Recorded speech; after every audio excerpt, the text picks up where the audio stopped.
Welcome to my channel exam Adda 92।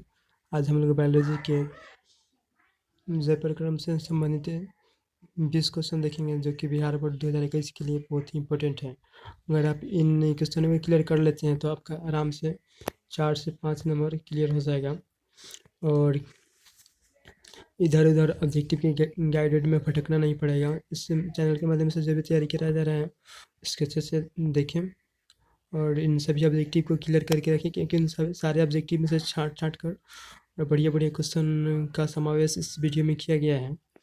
तो video को अंत तक ज़रूर देखिएगा। क्वेश्चन को शुरू करते हैं। मनुष्य में आहार नाल की लंबाई कितनी होती है? मनुष्य में आहार नाल की लंबाई कितनी होती है? ऑप्शन ए में है 5 से 10 मीटर, ऑप्शन बी में है 6 से 9 मीटर, ऑप्शन सी में है 8 से 10 मीटर और ऑप्शन डी में है 10 से 20 मीटर। तो इसका आंसर सही आंसर है मनुष्य में आहार नाली की लंबाई 8 से 10 मीटर होती है। कितनी होती है? तो 8 से 10 मीटर। ठीक है। 2 नंबर क्वेश्चन है अमीबा है।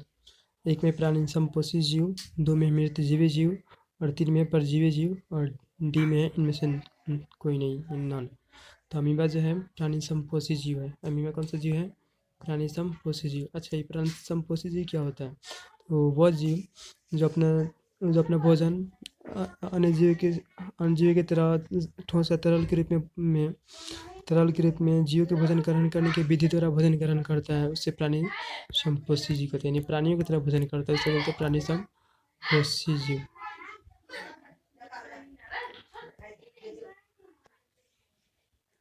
तो जो प्राणियों की तरह भोजन ग्रहण करता है उसे प्राणी संपोषी जीव कहते हैं। ठीक है।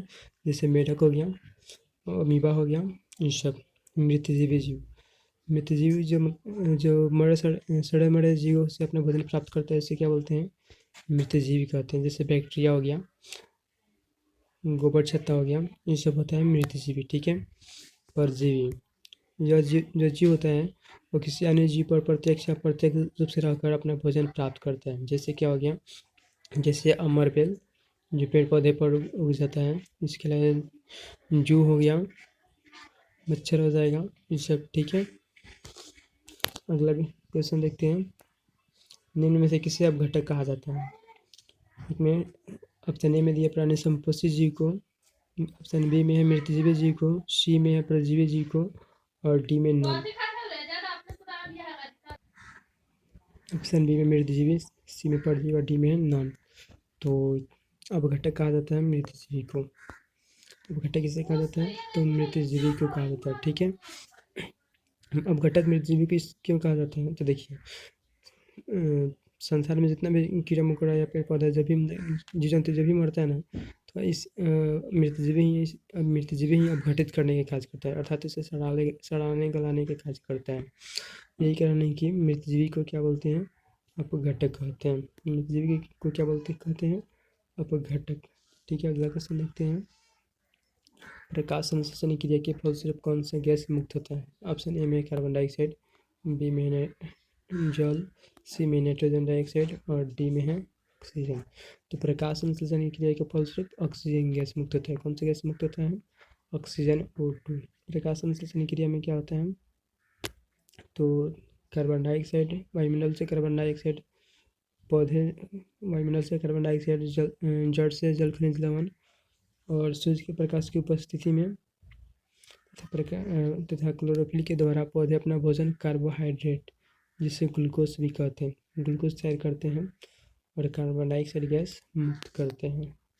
तो इसका आंसर सही आंसर क्या हो जाएगा? Carbon dioxide. ठीक है। ग्लूकोज का अनुसूत्र क्या होता है? ऑप्शन ए में C12H22O11, ऑप्शन बी में C6H12O6 और सी में है NH2CONH2, डी में नॉन। तो ग्लूकोज का रासायनिक सूत्र C6H12O6 होता है। ठीक है। और ऑप्शन ए में जो दिया गया चीनी का सूत्र होता है। किसका सूत्र होता है? चीनी का। चीनी के सूत्र क्या होता है? तो C12H22O11। ठीक है। और सी में जो ऑप्शन दिया गया है वो यूरिया का सूत्र है। किसका सूत्र है? यूरिया का, NH2CONH2। ठीक है। प्रकाश संश्लेषण के लिए आवश्यक है। ऑप्शन ए में सूर्य के प्रकाश, बी में है क्लोरोफिल, सी में है कार्बन डाइऑक्साइड और डी में है इनमें सभी। तो प्रकाश संश्लेषण के लिए अर्थात पौधे को भोजन अपना तैयार करने के लिए इनमें सभी की आवश्यकता पड़ता है। सूर्य के प्रकाश का भी, क्लोरोफिल का भी, कार्बन डाइऑक्साइड का भी। पौधे जो होते हैं सूर्य के प्रकाश किरण लेते हैं, उनके पत्तियों में क्लोरोफिल पाया जाता है और कार्बन डाइऑक्साइड वायुमंडल से ग्रहण करते हैं और जड़ के द्वारा जल खनिज लवण लेकर अपना भोजन क्या तैयार करते हैं, कार्बोहाइड्रेट। क्या तैयार करते हैं, कार्बोहाइड्रेट, यही ग्लूकोज कार्बोहाइड्रेट तैयार करते हैं और इस प्रक्रम को बोलते हैं प्रकाश संश्लेषण की क्रिया कहते हैं। ठीक है।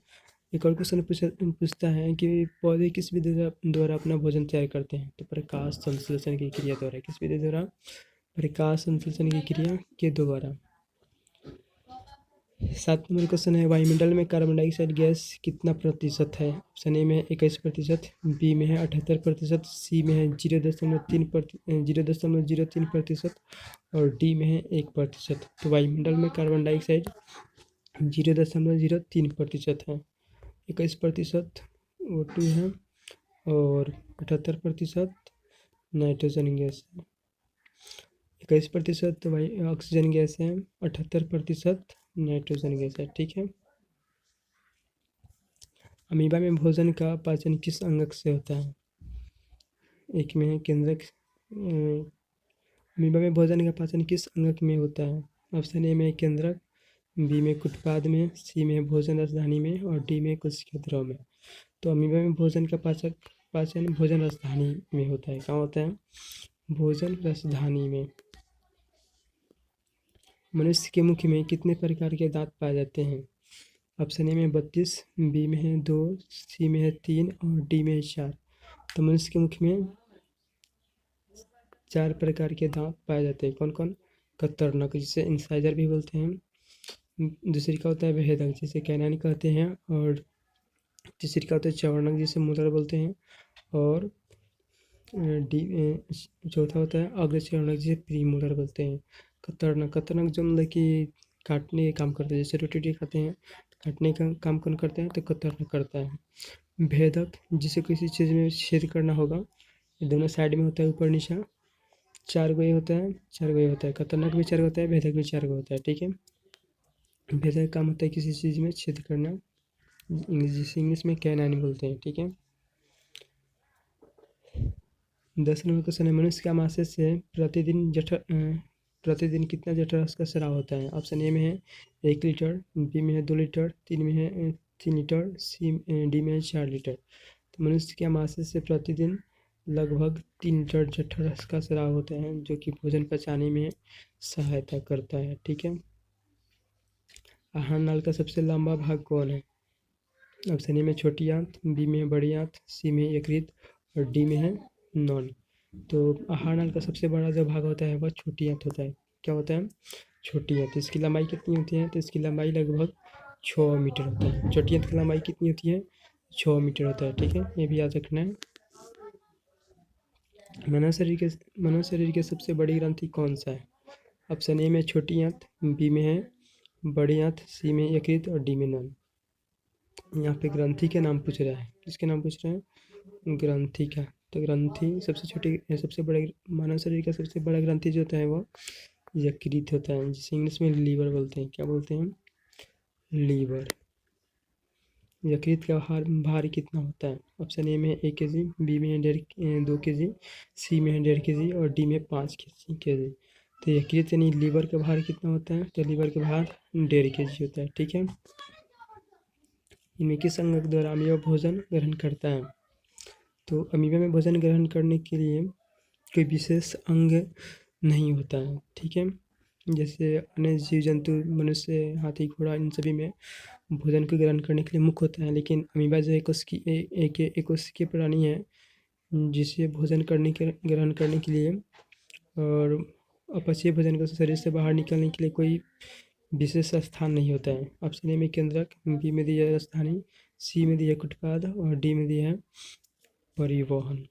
तो अमीबा जो है कुटपाद के द्वारा अपना भोजन ग्रहण करता है अमीबा जहाँ पे रहता है उसके अगर आसपास में नज़दीक भोजन रहता है तो क्या करते हैं, चारों तरफ से कुटुपादि के निर्माण करते हैं, भोजन को घेर लेता है। ठीक है। कोशिका किस भाग से कोशिका किस भाग में सजीव के सारे गुण विद्यमान रहते हैं?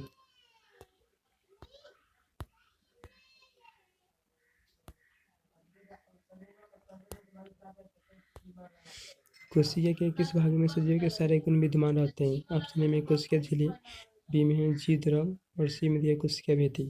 तो कोशिका के तो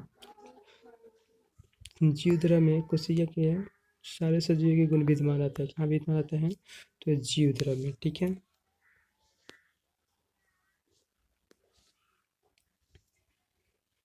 16 नंबर क्वेश्चन है, वे सारी क्रियाएं जिसके द्वारा जीवों का अनुरक्षण होता है कहलाता है? ऑप्शन ए में पोषण, बी में श्वसन, सी में जनन और डी में जय प्रक्रम। जय प्रक्रम, तो इसका आंसर क्या हो जाएगा? जय प्रक्रम। यानी वे सारी क्रियाएं जिसके द्वारा जीव का अनुरक्षण, अनुरक्षण यानी मेंटेनेंस, अनुरक्षण यानी क्या? मेंटेनेंस। यानी जीव में मेंटेनेंस किसके द्वारा होता है? तो जय प्रक्रम के द्वारा होता है। ठीक है। निम्न में कौन सा स्वपोषी है? ऑप्शन ए में कवक, बी में जीवाणु, सी में है सभी हरे पौधे और डी में सभी जीव। तो स्वपोषी, सबसे पहले जानेंगे स्वपोषी होता क्या है।